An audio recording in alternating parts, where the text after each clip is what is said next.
¿Cómo están? Muy buenos días, amigos y amigas de la República. Bienvenidos a Fuerte y Claro. Hoy en un día decisivo en materia política, sobre todo para quienes venimos siguiendo el caso de Delia Espinosa, de la doctora Delia Espinosa. Así que en breves minutos nos vamos a conectar con el Congreso, donde ya están votando esta inhabilitación. Pero primero, antes de eso, tengo que darles un breve mensaje.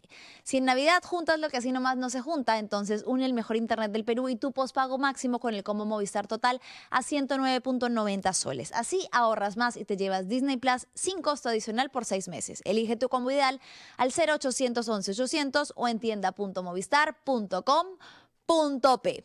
Muchas gracias y ahora sí, vamos a ir directamente con lo que está sucediendo en el Congreso porque ya se está votando. Recordemos que hace algunos días habíamos hablado sobre que se aprobó un informe que proponía inhabilitar a la doctora Delia Espinosa por 10 años de ejercer cualquier cargo público.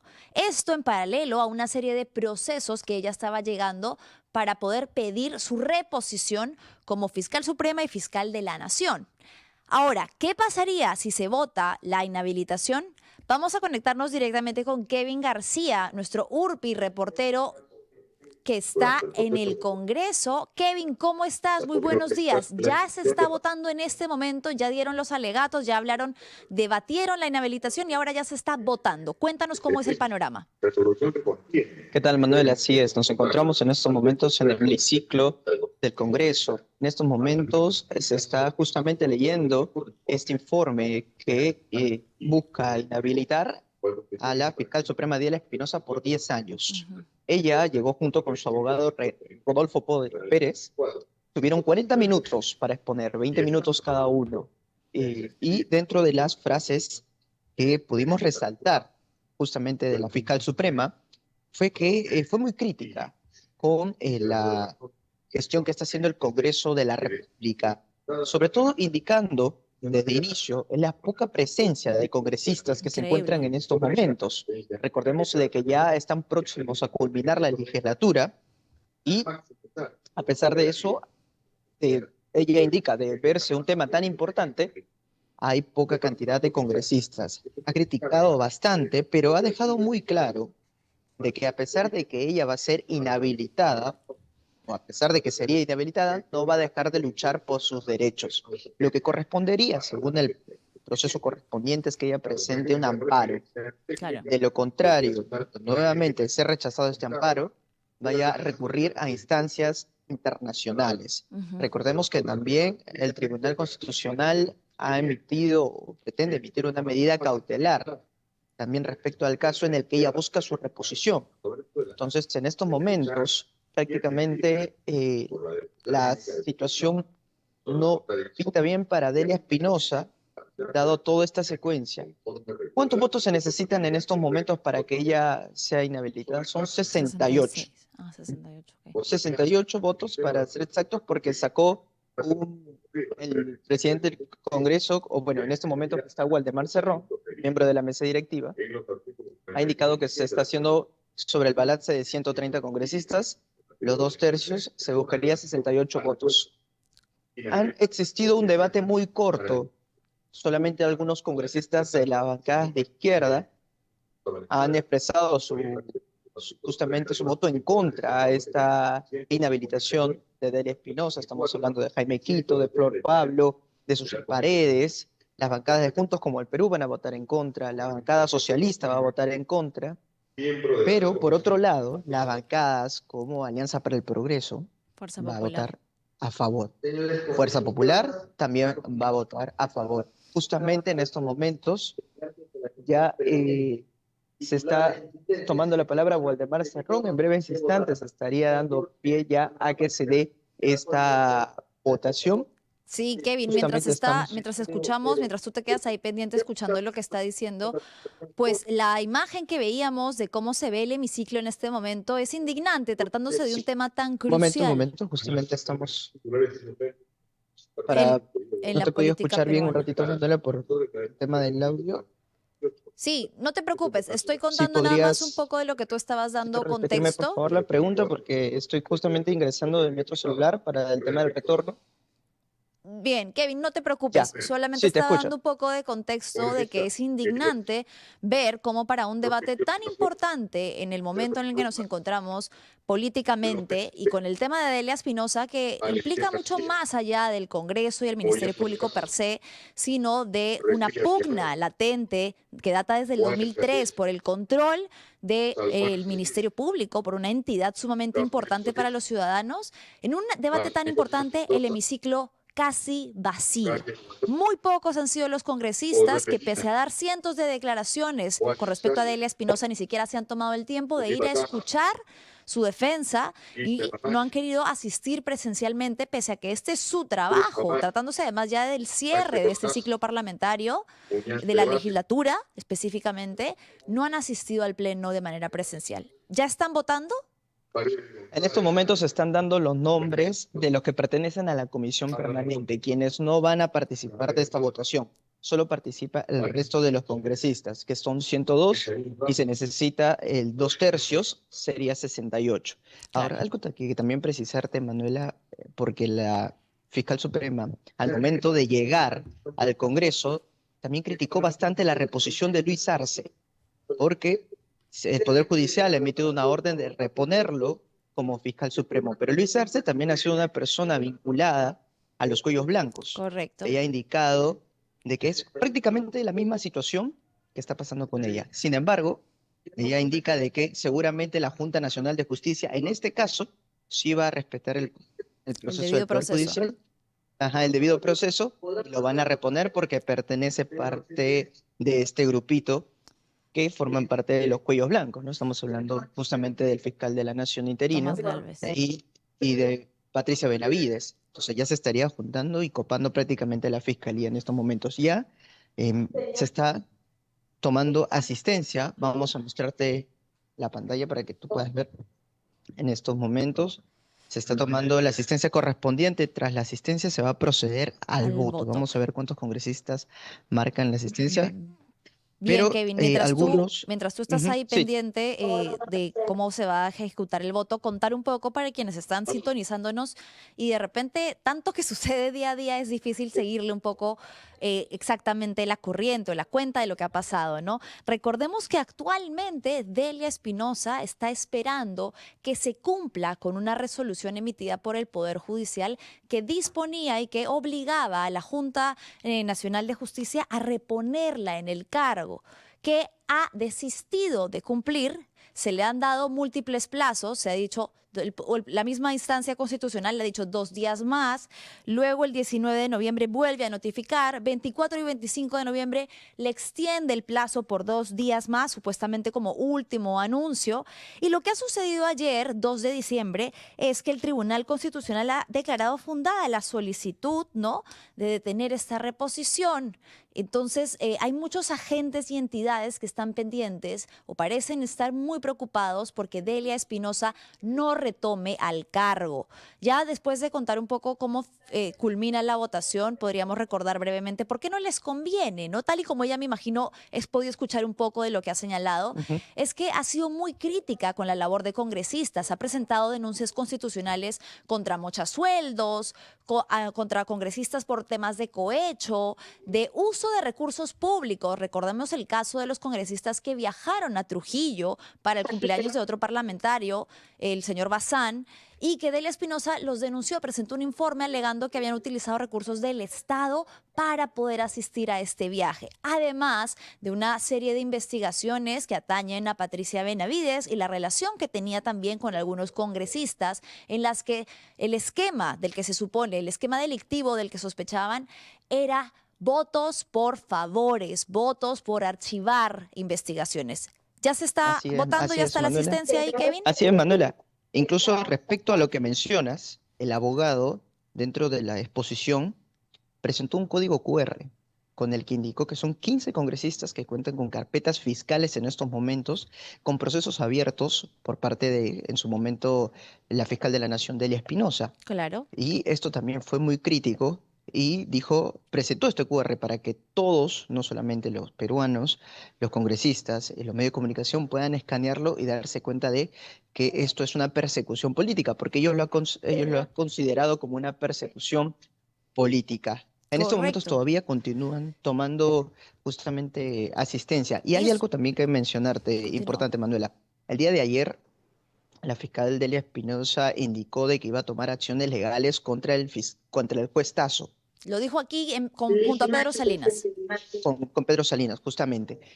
Hoy ha decidido retroceder en esa decisión. Mm, Ha indicado que va a pensarlo, que va a analizarlo con su defensa, dado que en ese momento, evidentemente, cuando se enteró, porque se enteró en vivo sí. de esta situación, fue una reacción, pero lo va a analizar con su defensa y posterior a eso tomará las acciones correspondientes, pero sí ha calificado de que el juez Tasso tiene miedo, siente temor Claro. y ha criticado bastante esta situación. Ha sido el juez Tasso finalmente, quien desde esta instancia constitucional ha pedido, o mejor dicho, ha exigido a la Junta Nacional de Justicia la reposición en múltiples ocasiones, pero lo que señalaba Delia Espinosa ayer es que no lo ha hecho de manera correcta, no ha sido firme, porque como te decía, ha habido muchas extensiones, ¿no? Siendo el Poder Judicial el que tiene la palabra final, el esperar y otorgar 2 días más, hey, hola, te recuerdo que tienes pendiente una reposición, hey, no te olvides de la reposición de la doctora Espinosa,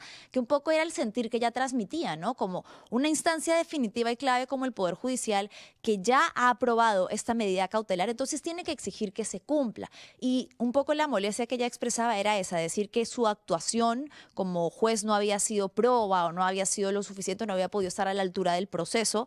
Entiendo que ahora, como tú dices, ha pensado un poco mejor en cuanto a qué implica esto para este juez, porque claro, hay mucha frustración teniendo ya una medida a su favor y que la Junta decida simplemente omitirla y no cumplirla. Y creo que esto que mencionabas, Kevin, es súper importante y qué bueno, ojalá podamos luego ver cuáles eran los nombres enlistados en este QR, porque claro, es como si a mí alguien me está acusando de alguien, una entidad me está fiscalizando a mí y luego a mí misma se me da el poder de elegir si quiero que esa entidad siga siendo la que fiscaliza. No tiene pies ni cabeza, no tiene sentido porque hay un evidente conflicto de interés en el que a mí no me va a convenir que esa entidad, en este caso esa persona de Delia Espinosa, siga siendo la fiscal máxima, la fiscal suprema, la fiscal de la nación.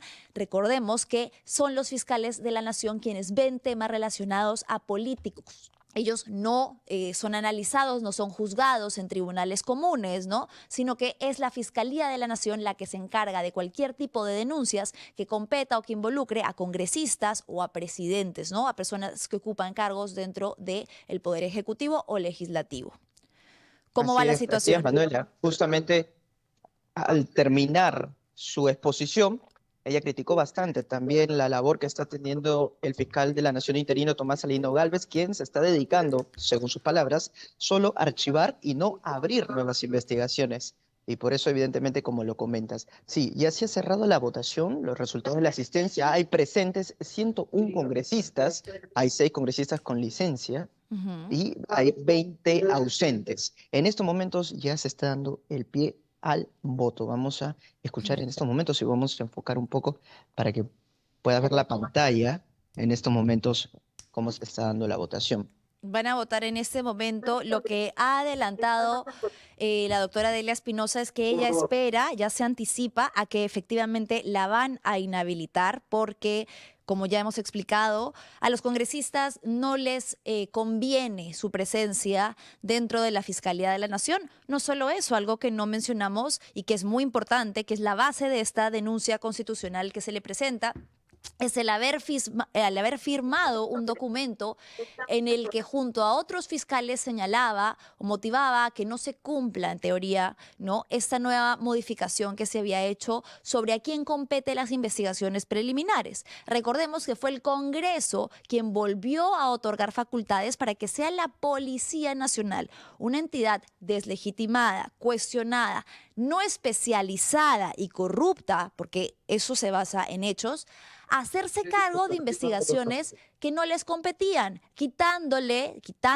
el poder, o mejor dicho, las capacidades que tenían o deberían tener los fiscales y el Ministerio Público. Delia Espinosa, indignada con esta resolución, firmó este documento, esta resolución desde la Junta de Fiscales, y es ahí cuando, en eso es lo que se basa esta acusación, diciendo que desobedeció al Congreso, ¿no? Que en realidad, como decíamos también aquí en el programa del otro día, es el Congreso quien aprobó esta nueva normativa de volver a dar, de volver a delegar funciones a la policía en contra de lo que establece la misma Constitución.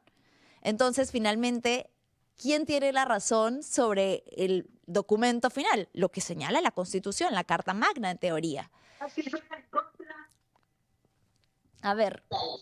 Así es, Manuela, ahí podemos ver en la pantalla también ya cómo se van dando los votos y lo previsible, Fuerza Popular prácticamente Todos. en conjunto, todos están votando a favor de esta inhabilitación. Vemos también congresistas de Alianza para el Progreso que también están votando a favor. Mayormente las bancadas de izquierda están oponiéndose a esta inhabilitación.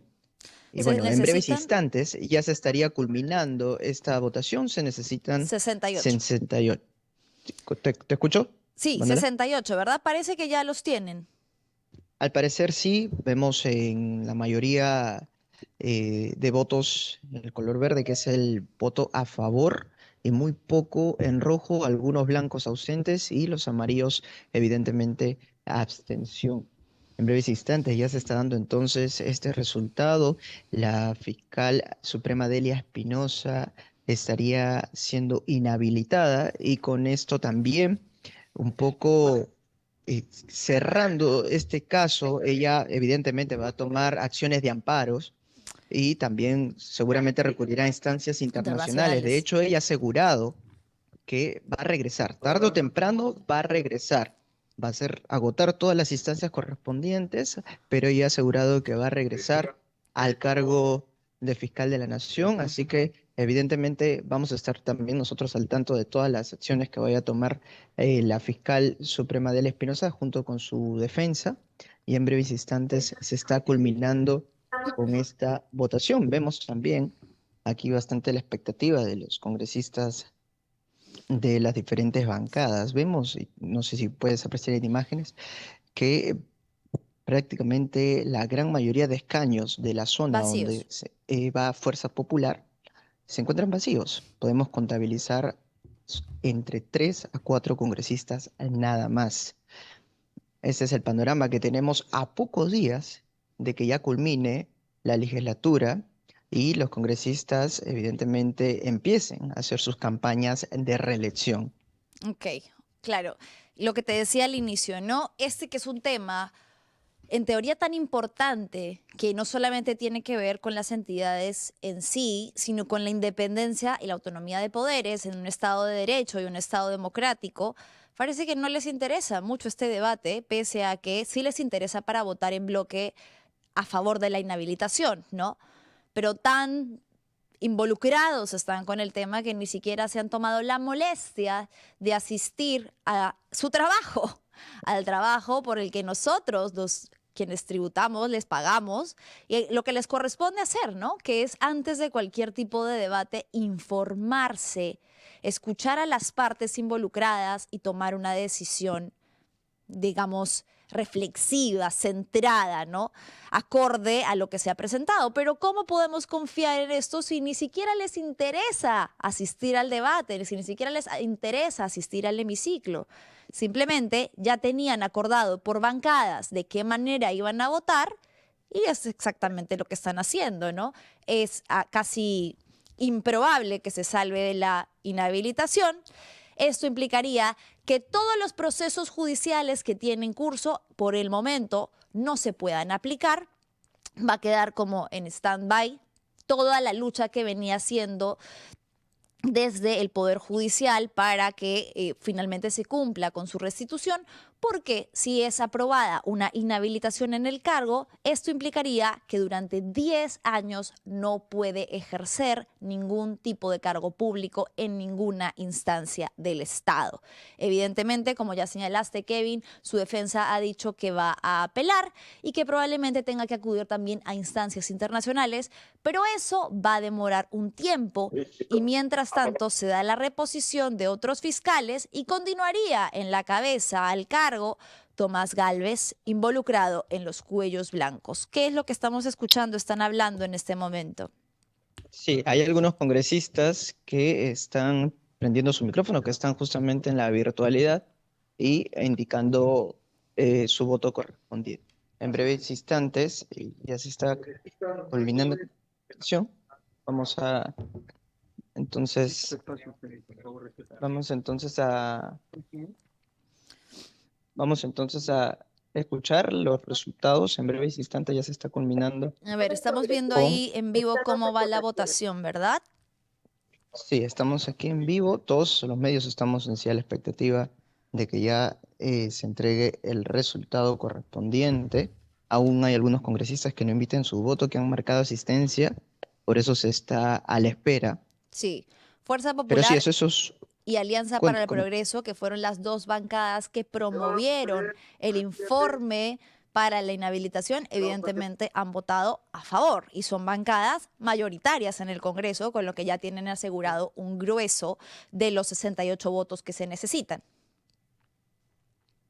Así es, Manuela, en estos momentos ya el presidente del Congreso, que está en estos momentos, bueno, miembro de la mesa directiva, Waldemar Cerrón, ha indicado que se va a proceder con el El cierre del conteo, voto, así ¿ok? que vamos a estar atentos en estos momentos. Ya debe estar dándose por cerrada la votación y así podremos saber ¿Cuál fue el resultado los final? Que ya nos hemos anticipado resultados. a este, ¿verdad? La inhabilitación, la misma de Delia Espinosa lo ha señalado, que sabe que la van a inhabilitar. Creo que básicamente lo que ha querido hacer al ejercer su defensa es exponer los motivos que ella considera que son los verdaderos detrás de esta inhabilitación, que vienen a ser políticos, ¿no? Ella ha alegado que se trata de una persecución política por ser una fiscal de la nación incómoda para el poder, una fiscal que durante el tiempo que ocupó el cargo, no como fiscal suprema solamente, sino como fiscal de la nación, se dedicó a abrir investigaciones que implicaban a congresistas por delitos como cohecho, por delitos como mochasueldos, por recursos indebidos del uso indebido de recursos del Estado, además de estar en contra de manera pública de este paquete de leyes que favorecen a la criminalidad o que complejizan la labor de la Fiscalía, del Ministerio Público para desarticular organizaciones criminales. Se ha manifestado públicamente en contra de estas y además ha firmado esta resolución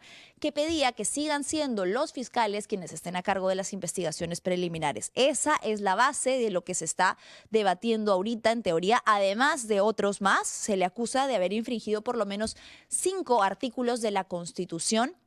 Pero lo que Delia ha señalado es que todo esto es meramente administrativo y superficial para esconder los motivos reales que motivan a los congresistas a querer votar por su inhabilitación. El haber denunciado a por lo menos 13 de ellos, el haber presentado por lo menos 13 carpetas fiscales en contra de congresistas actuales, parlamentarios actuales, que hoy por hoy están votando Acaban de a cerrar la favor. votación. En estos momentos, Waldemar está leyendo los resultados. Vamos con eso, Kevin. 6 abstenciones, más a favor, Córdoba, Portalacino, Santisteban, Barbarán, Picón y Torres. En contra, y Vázquez.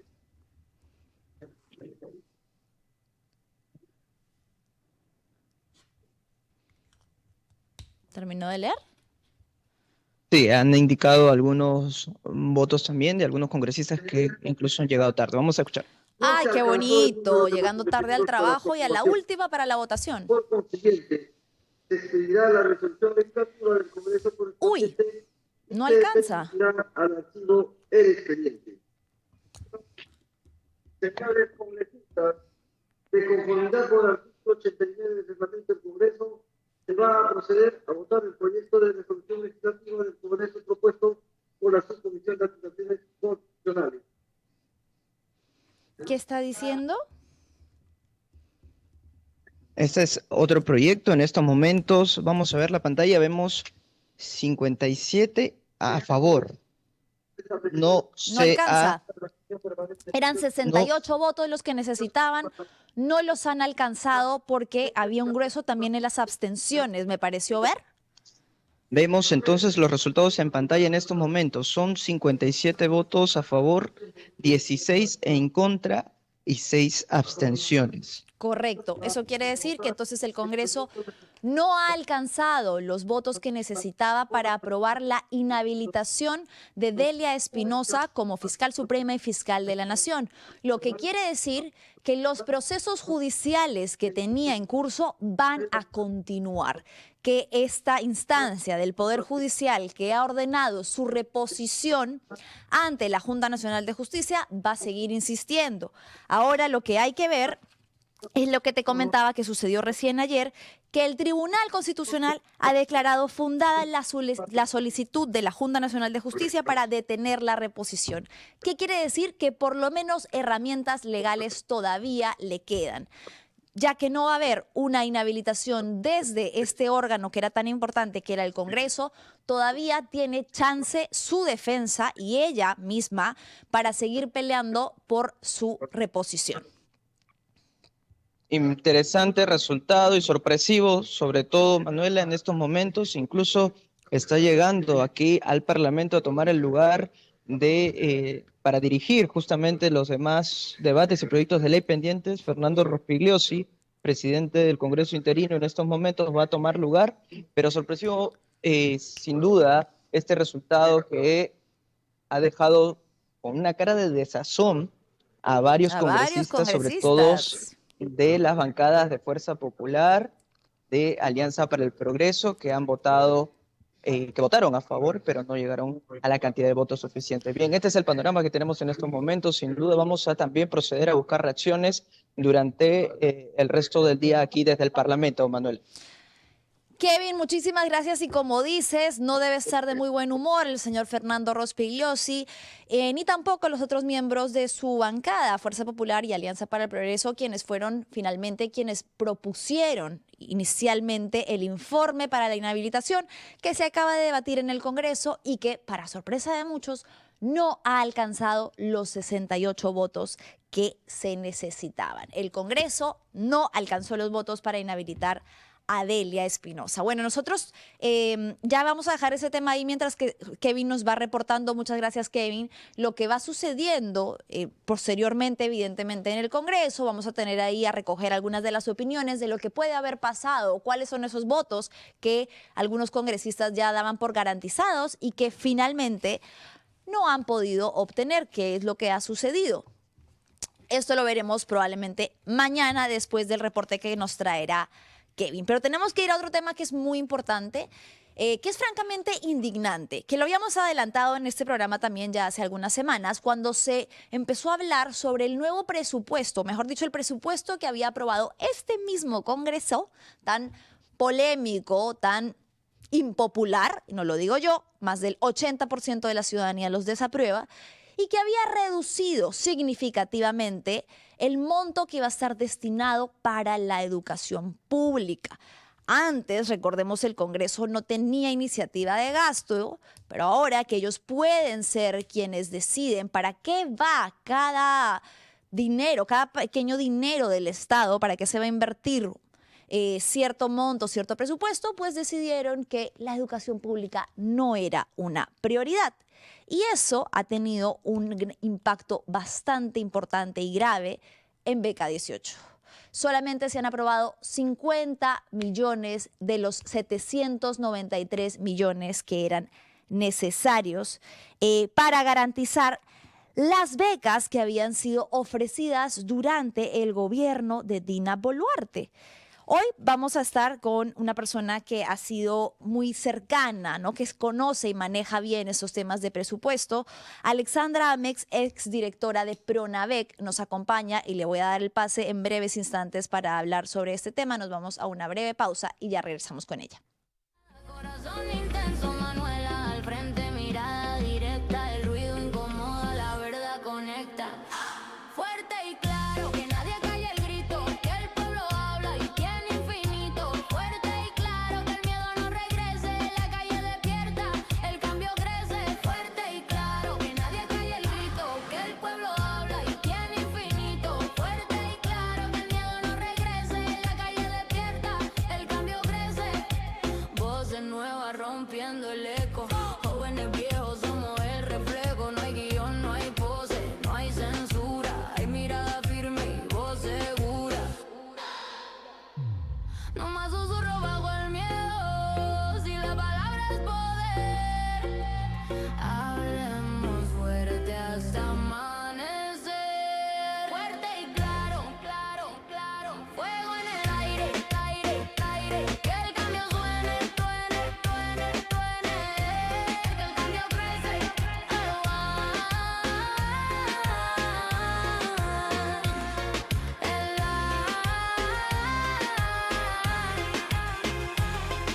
El aire, que el cambio suene, que nadie pare.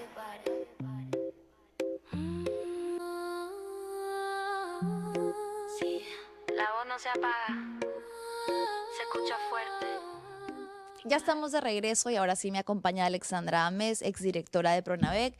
Alexandra, muchas gracias por estar aquí con nosotros esta movida mañana, pero bueno, hay temas que no pueden esperar en paralelo a todo lo que sucede en el Congreso. Precisamente este mismo Congreso, hoy por hoy, está dejando en la incertidumbre a muchos estudiantes que confiaban, que depositaban sus esperanzas de un mejor futuro, de poder acceder a la educación. Para dar un breve contexto antes de pasar contigo sobre lo que ha sucedido, yo te preguntaba justo hace un ratito, ¿no? Cuando inició el gobierno de Dina Boluarte, se había hecho una promesa de un total de 50.000 becas, ¿verdad? Estas se habían distribuido por años. Así es. ¿Cómo fue la distribución? 10.000 en el 2024, 20.000 en el 2025 y otras 20.000 en el 2026. Otras 20.000 becas que estaban para el siguiente año, el 2026. Ahora, lo que ha sucedido es que con esta transición de gobierno, el actual presidente y las personas que lo acompañan y que son las encargadas de tomar estas decisiones, ahora dicen desconocer que este acuerdo había sido tomado y señalan que no hay un presupuesto establecido, alegando que no se pidió con tiempo, que no se hizo la solicitud al MEF, al Ministerio de Economía y Finanzas, a tiempo, digamos un poco como que lavándose las manos ahora que no tienen el presupuesto para garantizar estas 20.000 becas. Me parece que solamente se van a poder garantizar ¿cuántas vacantes? No va a alcanzar ni para 2.000 Imagínate. vacantes. Sí. De 20.000 prometidas Sí, no va a alcanzar ni para 2.000. 1.800, 1.900, sí. Gravísimo. Sí, realmente es lamentable, ¿no? que podamos estar en esta situación. Yo entiendo que en estos momentos el presupuesto público está pasando por un momento de restricción presupuestaria en donde el MEF tiene que racionalizar, pero justamente es en este proceso de racionalizar ser lo más razonable posible y priorizar aquellos programas presupuestales que generan mayor impacto, no solo social, sino económico, porque Beca 18 es un programa que genera un impacto muy importante, no solamente en la vida de los jóvenes con la salida de la pobreza, sino que esto convierte a estos jóvenes en situación de pobreza en grandes profesionales, en profesionales exitosos, que se convierten luego en gerentes, en directores, en jefes, aportando al PBI, a contribuciones sociales, con impuestos. Entonces, realmente es un programa que funciona y funciona muy bien. Claro, y no solamente atañe a la educación, que en realidad es la base de romper el ciclo de la pobreza, sino que, como tú bien dices, esto va a implicar a futuro menos jóvenes con acceso a educación superior y más familias sumidas en la pobreza. Se va a continuar, se siguen reproduciendo los círculos de la pobreza y además tiene un impacto bien personal, que es el hecho de que ya se ofrecieron estas plazas. Es decir, Ya hubo una noticia incluso que se anunció por todo lo alto que decía Beca 18 rompe récords de asistentes a la postulación. Así es. 100.000 jóvenes postularon a la beca, dieron el examen para postular a Beca 18. Después de eso hubo un filtro que tú ya nos vas a contar, pero ahora todos esos que postularon les tienen que decir, miren, de los 100.000 que querían beca, no nos alcanza ni para dársela a 2.000. Claro. ¿Cómo fue ese proceso para que la gente entienda un poco? Sí, a ver, antes de hablar específicamente sobre Beca 18, es importante poner en contexto cómo es que se generan el presupuesto Sí. para los años siguientes, ¿no? Para el inicio de año fiscal. Normalmente alrededor de junio todos los sectores envían al MEF a través de los pliegos, es decir, en el caso de Pronavec a través del Minedu, envían los requerimientos de presupuesto para el siguiente año. Correcto. Como había un compromiso de en ese momento la presidenta de la República, se envió el presupuesto con las 20.000 becas de Beca 18 y en ese momento eran 5.000 becas de Beca Tech. Enviamos esto en su momento y nos dimos con la sorpresa a fines de julio, cuando formalmente el MEF envía el proyecto de ley de presupuesto a la Comisión de Presupuesto del Congreso, que no estaban los ítems vinculados a las becas nuevas para los nuevos becarios de la continuación de Beca 18 y que tampoco estaba lo de Beca Tech. Omitidos por completo. Omitidos por completo. Entonces, inmediatamente generamos la alerta hacia el sector de educación. El sector de educación traslada la alerta al Ministerio de Economía y Finanzas. Y hay un acuerdo desde el más alto nivel al más bajo técnico en el MEF de que se iba a incluir un artículo complementario en el dictamen de la Comisión del Presupuesto. Ese dictamen en la Comisión de Presupuestos se suele dar en noviembre. Todavía había que esperar a noviembre para que se abra el debate en el Congreso de ese dictamen y ahí es donde se iba a incluir. Normalmente en los presupuestos públicos, cuando un sector identifica que no le están priorizando determinado presupuesto para sus políticas públicas, suelen requerir una demanda adicional. Entonces es normal que los sectores presenten demandas adicionales posteriores a las presentadas inicialmente en junio para que luego el MEF repriorice frente a diversas cosas que se les puede haber pasado, que no puedan haber estado presentes, cosas que salieron quizás en el mensaje de 28 de julio, que pueden ser nuevos compromisos, etcétera. Entonces, esta salida, esta solución que se dio en el gobierno anterior de presentar este artículo complementario es una salida totalmente normal y válida que se hace incluso con diferentes sectores. Claro.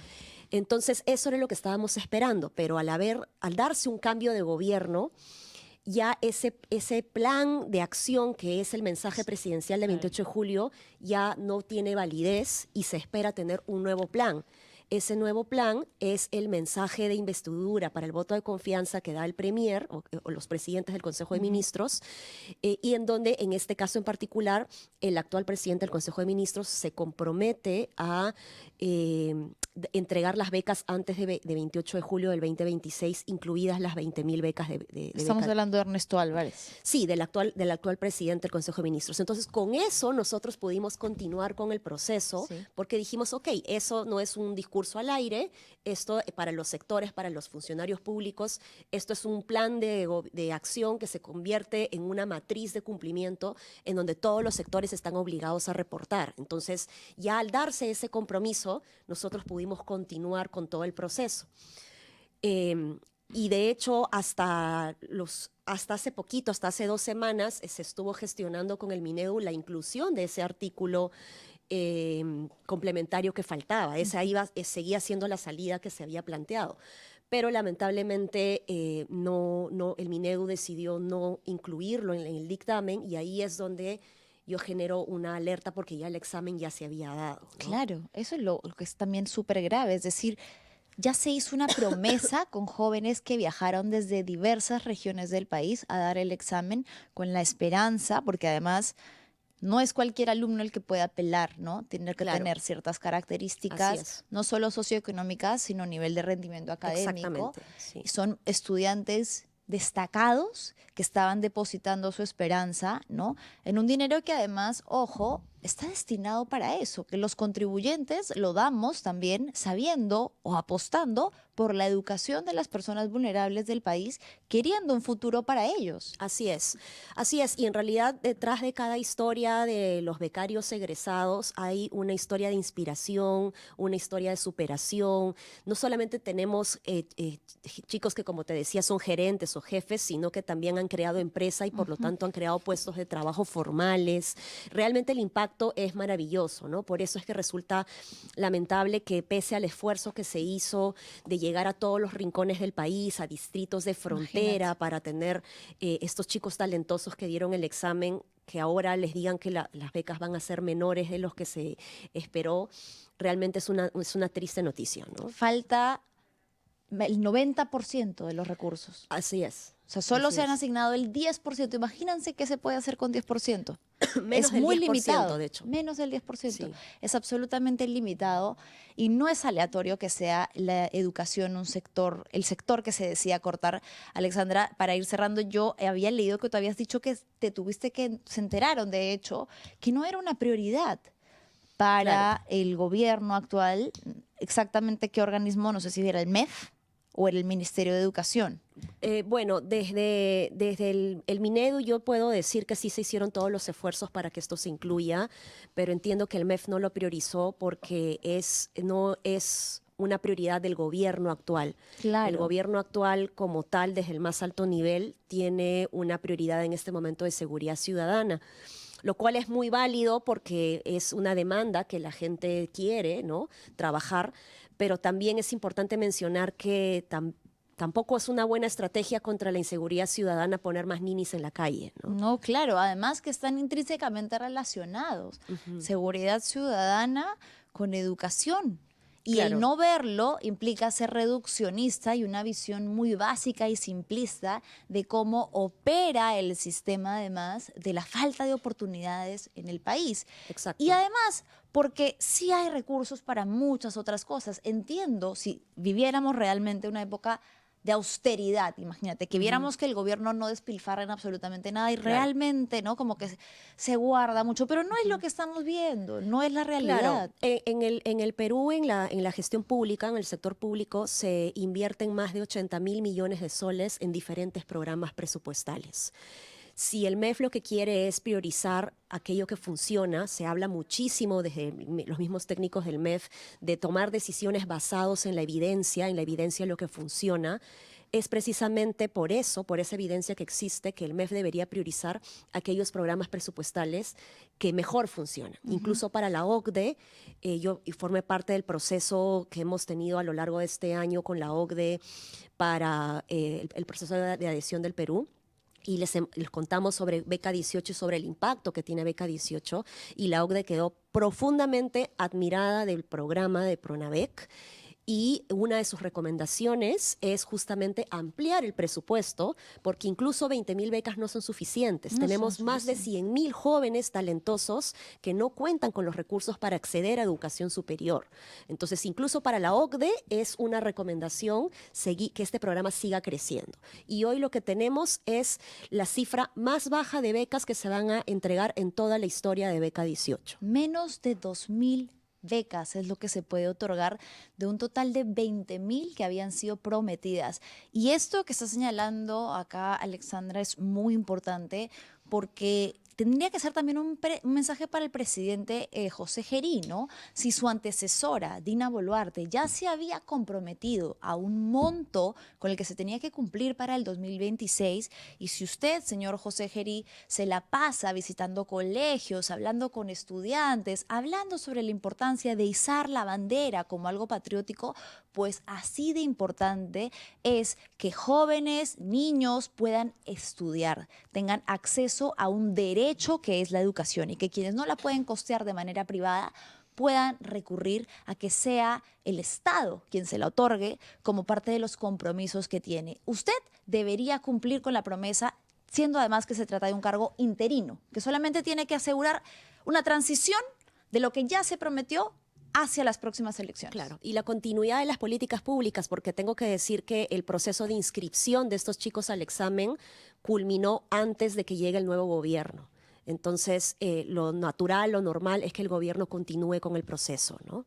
Cumplan con sus promesas, señores que toman decisiones en el Estado. Señor José Gerí, esperamos que pueda tomar esto en cuenta, ¿no? No sé si ya es muy tarde, ¿se puede hacer algo? Se puede, puede el MEF puede rápidamente, hacer se puede extensión. repriorizar algo para enero o febrero. Bien, Alexandra, muchas gracias por habernos acompañado. Voy a dar un breve anuncio antes de cerrar. Si en Navidad juntas lo que así nomás no se junta, entonces une el mejor internet del Perú y tu pospago máximo con el combo Movistar Total a 109.90 soles. Así ahorras más y te llevas Disney Plus sin costo adicional por 6 meses. Elige tu combo ideal al 0800 11 800 o en tienda.movistar.com.pe. Se nos ha acabado el tiempo.